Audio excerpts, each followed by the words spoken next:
Godzilla 101 here. Welcome to Llama Arts 14 More Horror Stories Animated Compilation of 2016.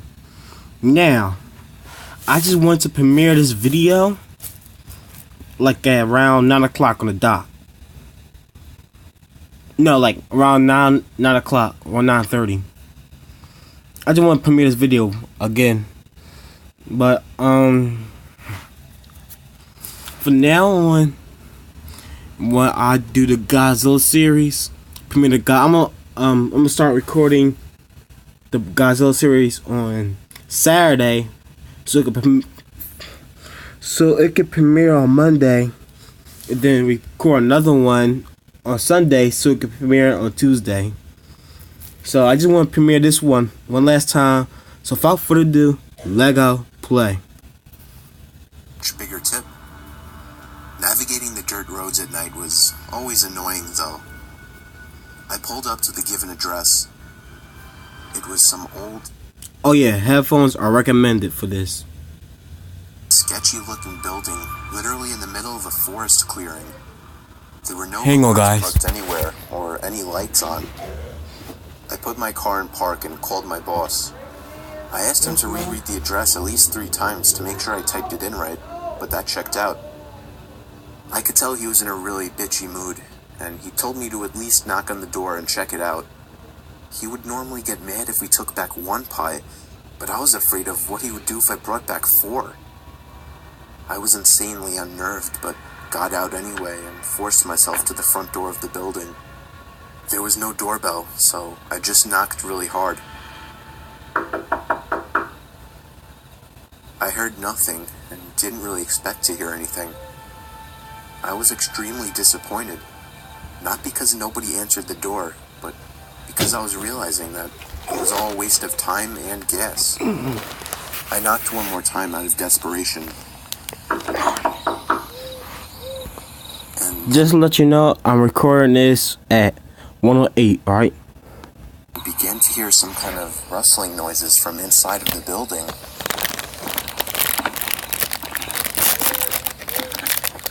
I knocked again and yelled that I was the pizza guy. There was silence now. I felt a bit more uncomfortable now than before. But before I could turn around, I noticed something at the window. There was someone looking through the window. I couldn't tell if it was a man or a woman. All I noticed were their eyes. Their eyes were open wider than I knew possible, staring intently at me. I was disturbed enough by this and dropped the pizzas and ran back to my car. The shitty thing wouldn't start until turning the key for the 3rd time. I drove off the grass and back onto the dirt road, but I felt the car rocking about, shaking and bumping. Something wasn't right. I didn't make it far from the building before I started hearing a sharp scraping sound coming from outside. There was so much resistance that I couldn't even drive. The car came to a stop. I got out of the car to check what the hell was wrong.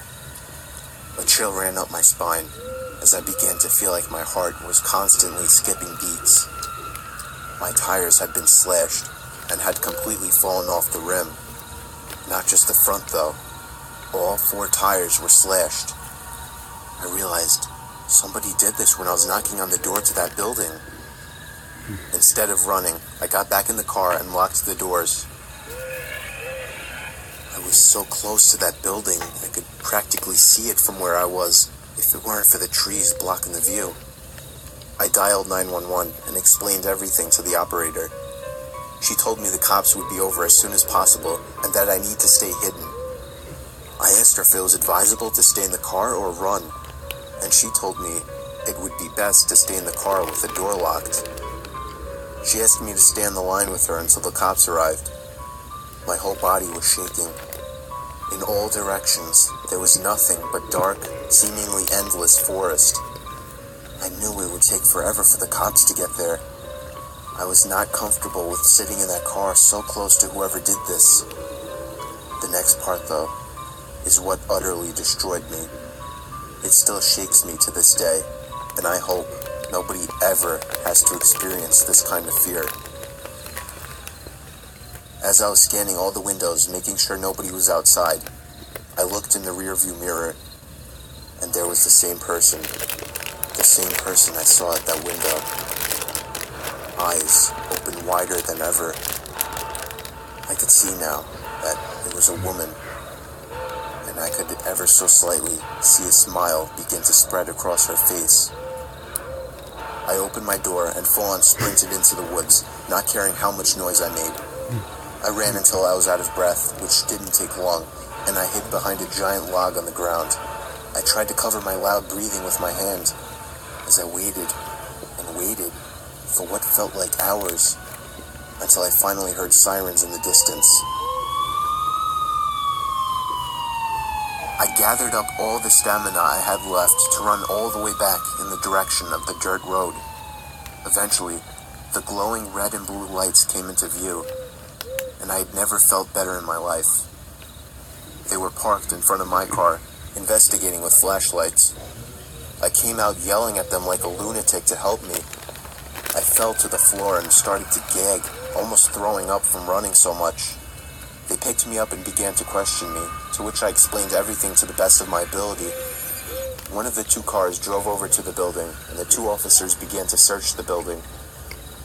They came back with nothing except for a couple of spiky objects. These objects were exactly the same as the ones used to slash my tires. The cops guessed that it was some kind of sick, demented couple, being that I saw the woman, but unfortunately they were never found, and that still kills me to this day. I obviously quit my job right after that and started working at a local grocery store. I know that I'll never forget seeing that woman at the back of my car.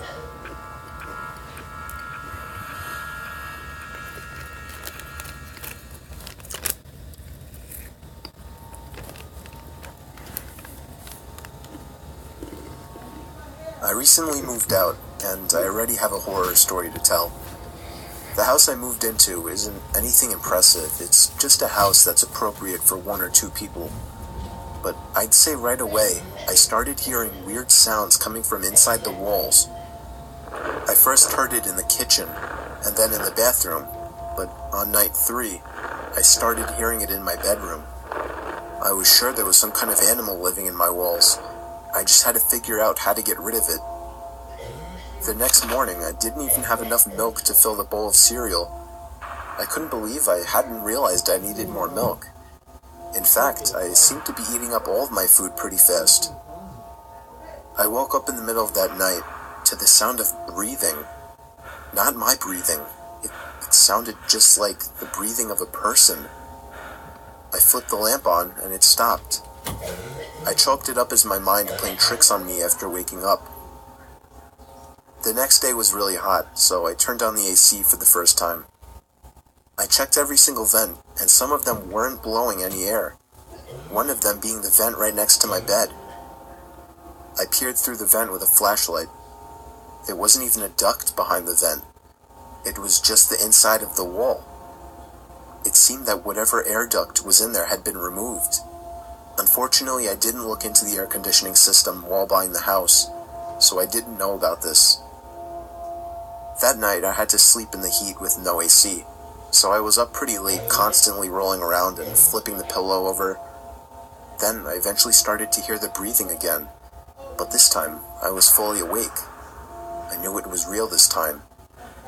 It was coming to my left. I looked to my left at the air vents. The sound was surely coming from in there. I grabbed the flashlight again and shined it in through the vent.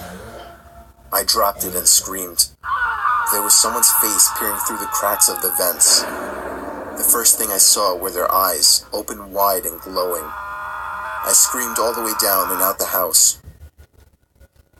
I soon found out there was a crazy, dangerous homeless man living in my walls, and he had been eating my food ever since I moved in.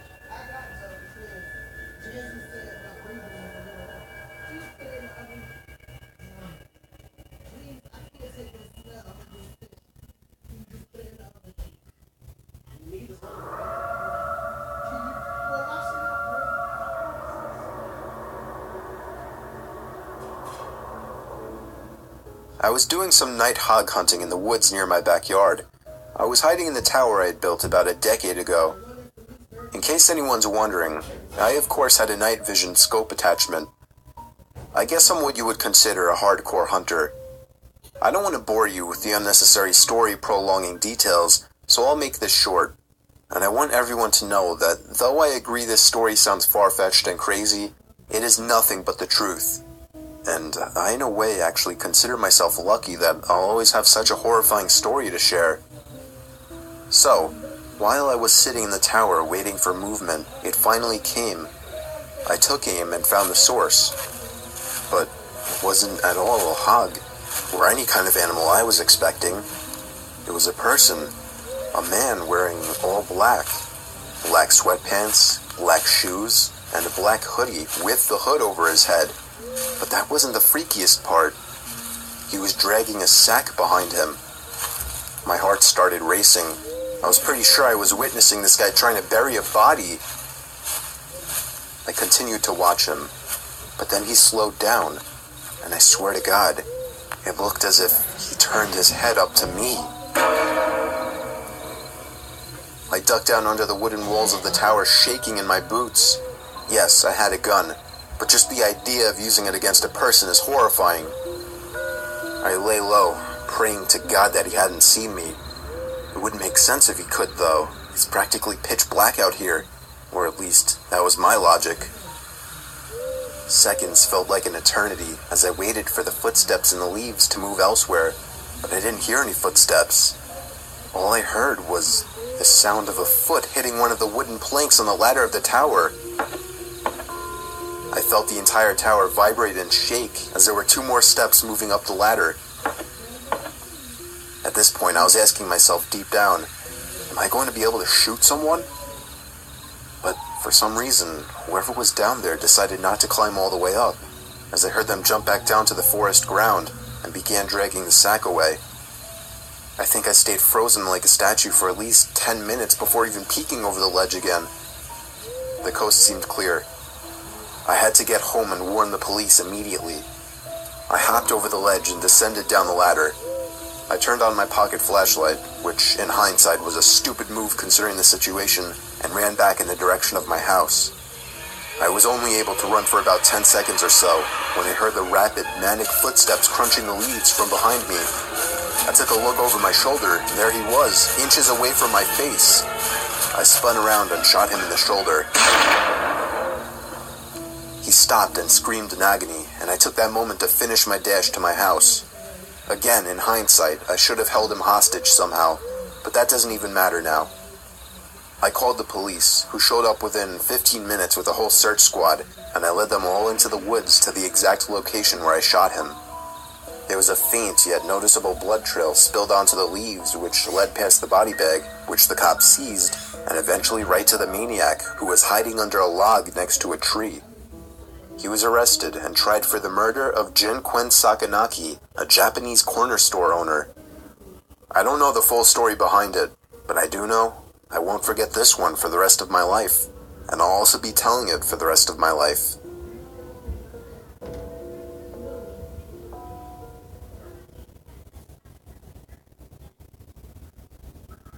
I'll never forget the time me and my brother snuck out past our bedtimes to explore an allegedly haunted house down the block. Yes, I said bedtime, as I was only 10 and my brother Luke was only 12. When our parents said goodnight to us, I went to Luke's room and we took a couple hand-powered flashlights with us and hopped outside through the window. Luckily, his room was on the first floor. Those hand-powered flashlights worked by constantly pushing in a little trigger that would create light inside the lens. They were noisy as hell, but they were convenient. Once we were outside, we just walked down the block, and in 2 minutes we were there.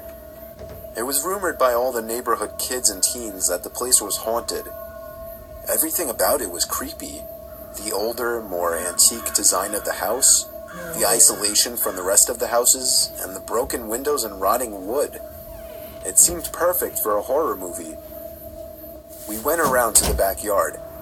This was all my curious and confident brother's idea. I was scared shitless. The door was locked, as expected.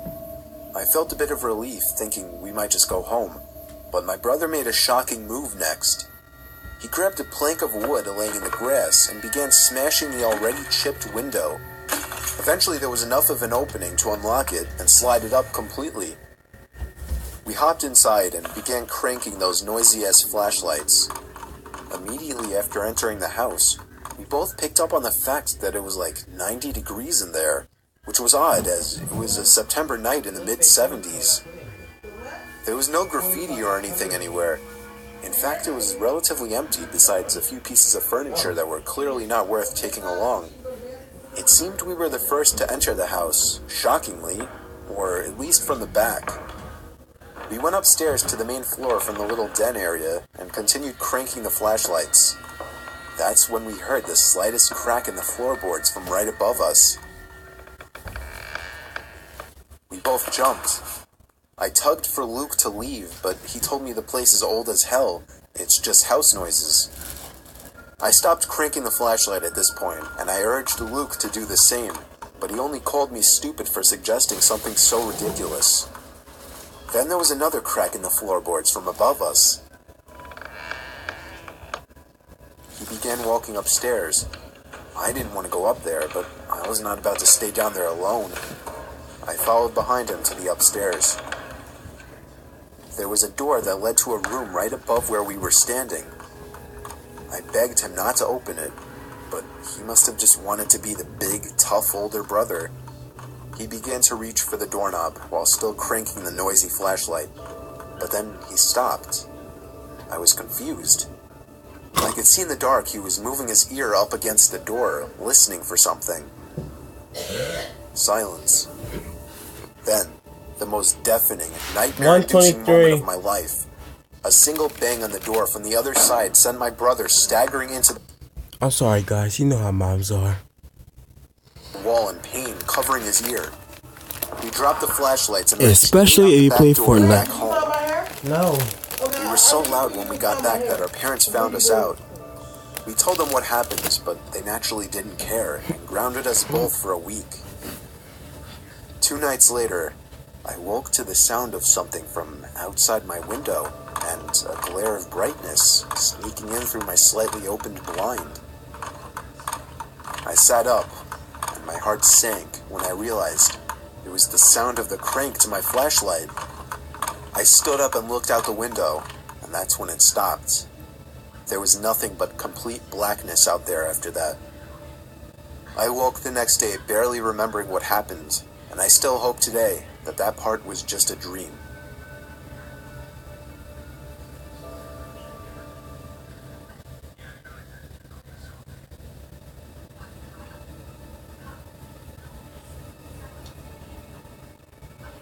This story took place a long time ago, back in 2002, when Craigslist was in its early years. Many wouldn't know, but back in those days, Craigslist was a lot different. It was a lot more so an online garage sale, or just a place where people would list old things that still had some value that they were willing to give away. I got a basketball hoop, a hockey net, and a spoiler for my car, all free in perfect condition in that same year. You'd be lucky if So, I'm gonna continue part 2 at 5 o'clock, alright?